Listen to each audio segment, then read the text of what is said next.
Welcome back to the kitchen. Let's make some pan fried cabbage or stir fried cabbage or keto cabbage, whatever you want to call it. First, cabbage, I like mine crispy. Cook it to the desired level that you like. We want this chopped up, not real fine. We don't want large chunks in there either. The next two items we'll need is one large head of cabbage or two small heads of cabbage and an onion. I used two onions because my onions were fairly small. We want to chop those up. And then once we have them chopped, we want to cook them in the bacon grease that our bacon was cooked in. We're going to saute our onions just until they get translucent. We want to do this on medium heat. Once we have our onions sauteed to translucent, we're then going to add some garlic. Now, I do 2 tablespoons of minced garlic. If you like a lot of garlic, add more. If you don't like garlic, add less. This whole recipe, you're adapting to your taste. Now, once you add the garlic, you want to cook it just until you start to smell the garlic. Any longer than that, and you run the risk of burning it. And cooking it under is better than cooking it over because we're still cooking this once we add the cabbage and our other ingredients to this.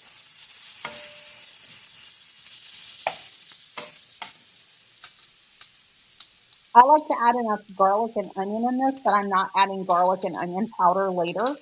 So, like I said, it's really to your taste. The key component here is not to overcook the garlic. We don't want a bitter or burnt garlic taste in our cabbage. So once we get our garlic and our onion cooked, we're going to start adding our cabbage. And this is a 1 pan meal, y'all. Yes, all of that cabbage will fit in here. We're going to cook it in phases. So first you're going to add a bit of your cabbage, stir in the onions and the garlic with that cabbage and cook it down. Then you add a bit more. And you just continue doing this until you get all of the cabbage added into the pan. A little bit of cabbage fills up that pan, but then once it's cooked down, it shrinks down and you can fit more in there. Like I said, once you add your cabbage, you want to stir that cabbage in well, bringing the onions and the garlic to the top and taking the cabbage down to the bottom of the pan. You don't want the onions sitting on the bottom of the pan because they may burn before the cabbage even gets done. So you're basically continuously stirring this recipe as you're cooking it.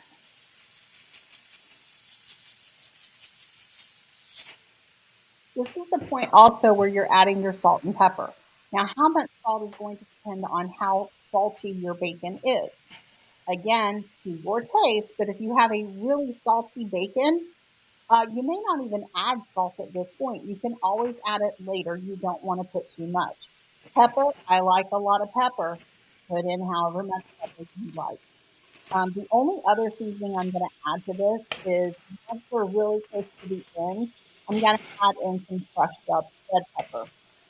Again, it depends on who's eating it and what their tastes are. If you don't like the red pepper, leave it out. If you like the red pepper, add a bit more than I'm adding. 100% to your taste. Again, we're just cooking and stirring, cooking and stirring. And once you have all of your cabbage added to your pan and it's cooked down, we're now going to add 3 tablespoons of butter. You want to add it in pieces, and we're just cooking that butter until it's melted into our cabbage. This is adding moisture and then another level of flavor profile.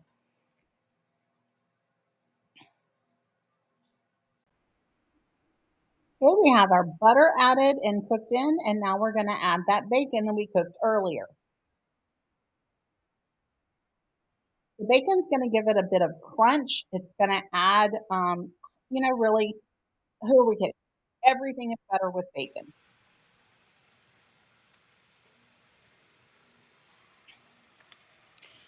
Basically, we're just adding our bacon and stirring it in. And this is the point where you're going to taste it.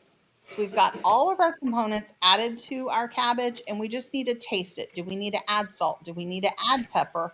Do you need the onion powder or the garlic powder?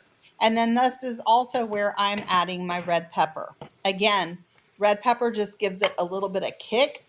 So if you don't like it, don't add it. If you like more of a kick, add more. This is 100% to your taste buds. Once you have all your seasonings added in, your cabbage is cooked down, your bacon's in there, your onions are cooked. That's it. You've got your cabbage. This is one of my favorite side dishes. I don't love turnip greens and mustard greens, but I love cabbage and spinach. So I eat them as often as I can. And this is absolutely one of my favorite dishes. Thanks for joining me on making our pan fried cabbage, and I hope you come back next time.